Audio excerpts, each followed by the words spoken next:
So hello everyone. आज हम लोग जानेंगे बैलेंसिंग का एक बहुत अच्छा तरीका। ये जो वे मैं सिखाने वाला हूँ ये जनरली हिट एंड ट्रायल से ज़्यादा अच्छा वर्क करता है, ज़्यादा एफिशिएंट है और हर केस में काम करता है अनलाइक हिट एंड ट्रायल। तो डायरेक्ट शुरू करते हैं। लेट्स टेक एन एग्जाम्पल और एग्जाम्पल से हम ये पूरा मेथड समझ लेंगे। तो हमारे पास इक्वेशन कुछ इस तरीके की है। S plus HNO3 gives H2SO4 plus NO2 plus H2O। अब हमें इस रिएक्शन को बैलेंस करना है, राइट? तो हम लोग क्या करेंगे, पहले हर रिएक्टेंट और प्रोडक्ट का एक कोएफिशिएंट अज्यूम कर लेंगे, राइट? जो कि वेरिएबल होगा। So it will be A B C D and E. Actual में इस पूरी एक्सरसाइज का एम ये ए बी सी डी और ई पता लगाना ही होगा। सो स्टार्ट करते हैं, राइट? तरीका वैसे ही होगा। हम लोग देखेंगे रिएक्टेंट और प्रोडक्ट को। तो देखते हैं सल्फर का केस। सल्फर में रिएक्टेंट में देखिए कितने मॉलिक्यूल्स हैं, ए। और अगर हम प्रोडक्ट में देखें तो ये रहा सल्फर और इसका कोएफिशिएंट है सी। तो यानी कि प्रोडक्ट में हुए सी।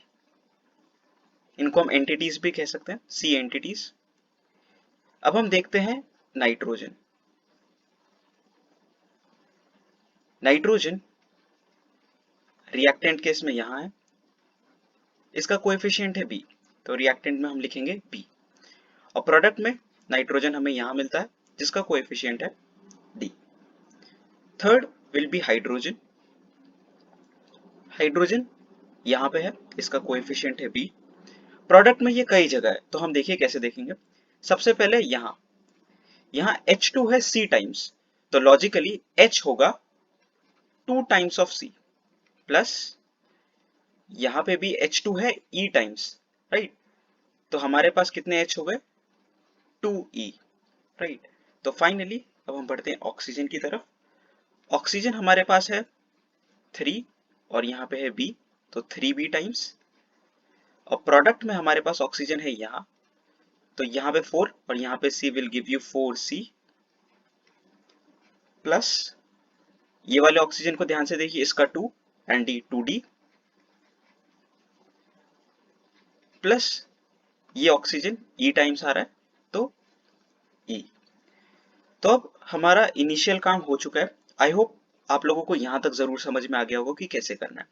अब हर बैलेंसिंग का जो नियम है, reactant should be equal to product. तो सल्फर्स की मात्रा, नाइट्रोजन की मात्रा, हाइड्रोजन की मात्रा और ऑक्सीजन की मात्रा रिएक्टेंट और प्रोडक्ट में सेम होनी चाहिए। तो ये हमारे पास आ गई हैं 4 equations.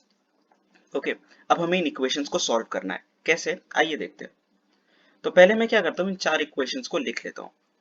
A is equals to C, B is equals to D, B is equals to 2C plus 2E, 3B is equals to 4C plus 2D plus E।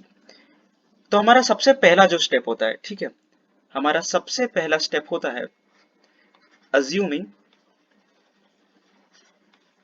कोई भी एक एंटिटी 1 है। यहां हम अज्यूम करेंगे A को। वैसे तो आप किसी को भी 1 अज्यूम कर सकते हैं और आप बहुत ज्यादा प्रॉब्लम सॉल्व करेंगे तो आपको एक इंट्यूशन जरूर लग जाएगा कि 1 किसे अज्यूम करना।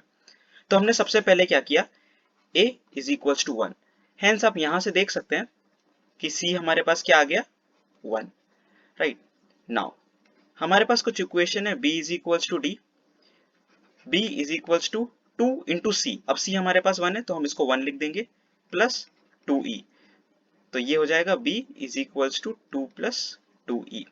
और तीसरी इक्वेशन जो B को इन्वॉल्व करती है वो है 3B is equals to 4 times C, जो कि हो गया 4 प्लस 2D प्लस E। अब हम क्या करेंगे, इस D को यहां से और इस E को यहां से रिप्लेस कर देंगे, ठीक है? बहुत ही नॉर्मल अलजेब्रा। तो आपके पास हो जाएगा 3B is equals to 4 plus 2B plus B minus 2 upon 2। अब हम लोग इस इक्वेशन को सॉल्व करेंगे। ये इक्वेशन सॉल्व करना बहुत ही आसान है, इसमें सिर्फ और सिर्फ एक वेरिएबल है b। तो जब हम इस इक्वेशन को सिंप्लीफाई करेंगे तो मैं आपके सामने कर देता हूँ, ये 2 भी इधर जाएगा, तो this will be equal to b is equals to 4 plus b minus 2 upon 2, this will be equal to 2b is equals to 8 plus b minus 2 and hence b is equals to 6। ना हमारे पास आ गया a, c और b। अब हमें पता है from this particular equation that b is equals to d, hence d will be also equal to 6 and हमको इस इक्वेशन से पता है कि b is equals to 2 plus 2e। तो अगर मैं यहां लिख देता हूं 6 is equals to 2 plus 2e, तो आप देख सकते हैं e की वैल्यू आ जाएगी 2। तो हमको अपने सारे a b c d मिल चुके हैं, तो आइए एक बार लिख लेते हैं। a is equals to 1, b is equals to 6, c is equals to 1, d is equals to 6 and e is equals to 2। तो जो हमारी फाइनल रिएक्शन बनती है वो होगी sulphur plus 6 HNO3 will give you H2SO4 plus 6NO2 plus 2H2O। So in this way you have done a very complicated balancing method very easily. Okay, so this is your answer. And आपको finally एक और चीज बता देता हूं जिससे आप सारे प्रॉब्लम सॉल्व कर पाएंगे। ओके, सपोज ये आपकी रिएक्शन है और आपका कुछ इस तरह आता है 1, 1/3, 1/2, 2। देयर इज अ पॉसिबिलिटी कि आप अगर किसी अलग नंबर को 1 लेते तो आपका कुछ ऐसा भी आ सकता है, या किसी और केस में अगर आप 1 सही से नहीं लेते, किसी सही वेरिएबल को 1 नहीं लेते, तो आपके प्रोडक्ट, आपके जो कोएफिशिएंट्स है वो इस तरह से भी आ सकते हैं, राइट। तो ऐसे केस में क्या करें? ऐसे केस से इस पूरी इक्वेशन को एक ऐसे नंबर से मल्टीप्लाई कर दे जिससे सारे डिनोमिनेटर्स अपने आप हट जाए। जैसे कि इन दिस केस मैं अगर 6 से मल्टीप्लाई करता हूं, so this equation will be 6a plus 2b gives 3c plus 12d। तो अगर आपके ऊपर वाले बैलेंसिंग मेथड से कुछ इस टाइप की फाइनल आंसर भी आता है, तब भी आपको डरने की कोई जरूरत नहीं है। You can multiply the complete chemical equation by a certain number and make these all coefficients into a whole number. So guys, this was it. Like the video and subscribe to our channel. Thank you.